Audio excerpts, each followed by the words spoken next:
नमस्कार सभी को मेरा। मैं doctor Archana, HOD and associate professor drawing and painting department RGPG college Meerut. आज मैं आपके सामने भारतीय कला दर्शन का एक नया अध्याय लेकर आ रही हूँ, अलंकार, जिसे अंग्रेजी में आर्टिस्टिक एम्बेलिशमेंट कहते हैं। आपको अच्छा लगे तो लाइक कीजिए, सब्सक्राइब कीजिए और बेल आइकन हिट करना ना भूलें, ताकि आपको मेरे आगे आने वाले वीडियोस के अपडेट्स मिलते रहें।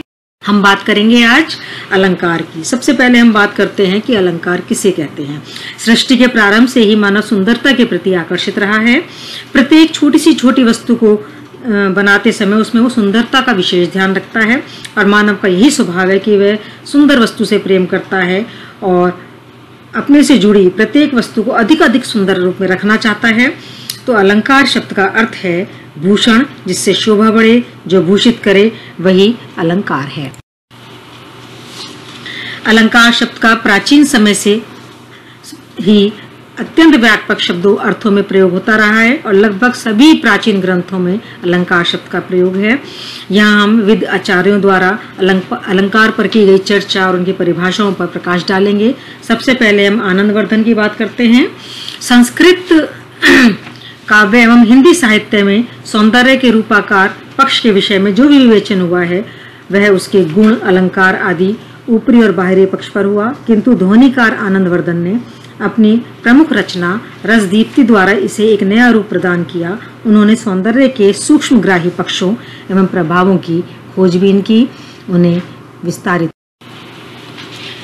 आनंदवर्धन से पहले भी अलंकारिकों की एक लंबी परंपरा है, जिसमें भामा, दंडी, उद्रट, रुद्रट, उद्भट सभी ने अपने अपने ढंग से अलंकार की परिभाषाओं की व्याख्या दी और अलंकार शब्द के अर्थ का विस्तार किया।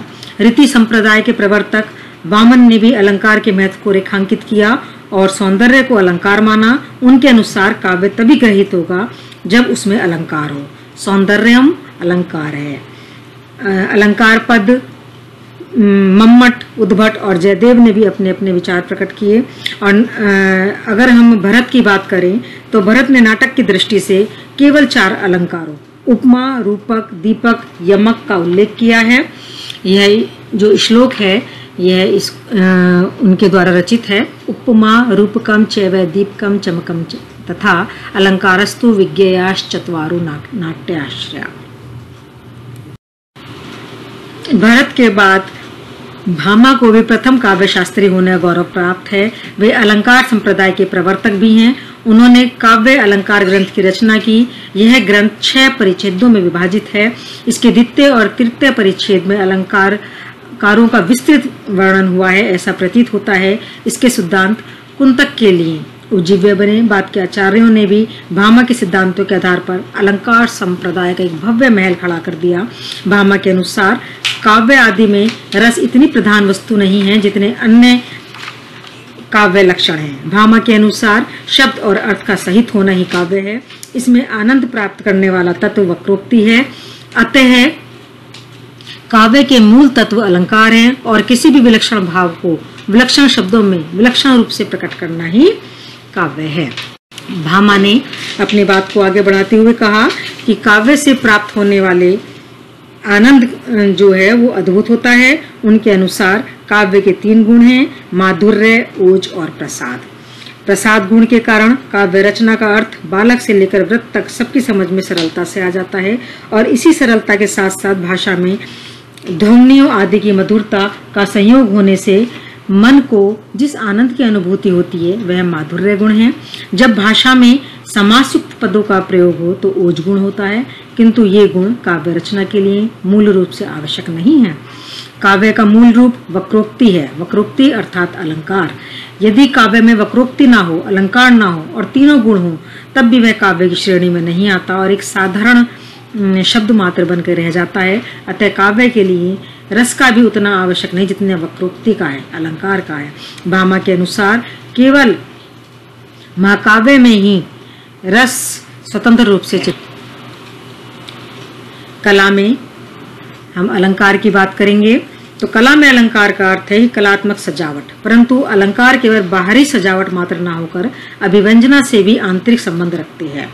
कला में भावों की अभिव्यंजना का विशेष प्रकार ही अलंकार है। यदि किसी रचनाकार ने कितनी ही यथार्थ ढंग से व्यक्ति चित्र बनाया हो, लेकिन अगर उसमें आंतरिक भावों का प्रदर्शन नहीं है तो वह चित्र बेकार है। अतः यदि कोई कलाकृति बाहरी रूप से सुंदर और लुभावनी है लेकिन भावपूर्ण नहीं है तो वह कृति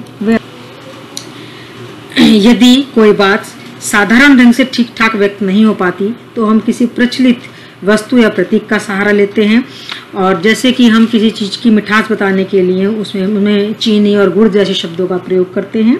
कभी कभी हम कही जाने वाली बात को कर्णप्रिय बनाने के लिए ध्वनियों का प्रयोग इस प्रकार करते हैं कि जिससे हमारी परिष्कृत रुचि का संकेत मिलता है। जब ये वृद्धि अभिव्यंजना की आंतरिक पद्धति बन जाती है तब अर्थालंकारों का जन्म होता है। अतः किसी भी कृति के लिए अर्थालंकार अत्यधिक आवश्यक है। अर्थविहीन कलाकृति का कोई मोल नहीं होता और जब केवल भाषा के बाहरी सौंदर्य को प्रकट करती है तो शब्दालंकार कहलाती है। इस प्रकार अलंकार के दो भेद हैं, शब्दालंकार और अर्थ। अलंकार के 6 भेद हैं, साधारण मूलक, अतिशय मूलक, संगति मूलक, नाथ संगति मूलक, विरोध मूलक, गोपन मूलक। भाषा साहित्य के ये सभी 6 भेद दृश्य कलाओं के जो नियम हैं, जिन्हें हम 6 लिम्स ऑफ इंडियन पेंटिंग कहते हैं, जो मेरा लेक्चर पहले भी आ चुका है, आप उसे विस्तार से देख सकते हैं। उसके बिल्कुल उन सभी से रूप, भेद, प्रमाण, भाव, लावण्य, योजना, सादृश्य, वर्णिका, भंग सभी से मिलते जुलते हैं। उद्भट 9वीं शताब्दी के अलंकारवादी आचार्य थे। उनके ग्रंथ का नाम काव्य अलंकार सार संग्रह है।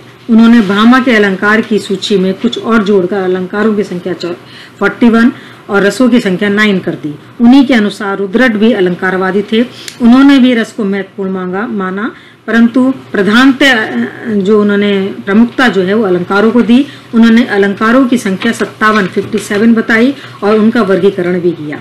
उनके अनुसार काव्य का मूल आकर्षण अलंकार ही है। तुम्हें कला में प्रयुक्त अलंकारों के संबंध में यही कहा जा सकता है कि कलाकार को यह नहीं भूलना चाहिए कि अलंकार साधन है, साध्य नहीं है। कला के लिए अलंकार होते हैं, न कि अलंकार के लिए कला। रचना का मूल उद्देश्य वर्ण, विषय अथवा प्रस्तुति सफल अभिव्यंजना होता है। अतः उसे अपने प्रमुख उद्देश्य को रमणीय, प्रभावशाली एवं स्पष्ट बनाने के लिए अलंकार का आश्रय लेना चाहिए। वास्तविकता तो यह है कि सिद्ध कलाकारों की रचना में अलंकार अनायास ही आ जाते हैं और वे उनकी कला के सौंदर्य के अभिवर्धक अंग बन जाते हैं। यहाँ सारांश में यह मान लेना उचित होगा कि अलंकार कला के लिए बहुत महत्वपूर्ण है और ये कला को सौंदर्य प्रदान करते हैं। कला में अलंकारों का प्रयोग सदैव से ही होता आया है। अलंकार के प्रयोग से कला के बाह्य रूप के साथ साथ आंतरिक सौंदर्य भी बढ़ जाता है। संगीत, साहित्य सभी कलाओं में अलंकारों का स्थान। तो आप लोगों ने मेरा लेक्चर बहुत ध्यान से सुना। अगर आपको पसंद आए तो लाइक सब्सक्राइब जरूर कीजिएगा। धन्यवाद।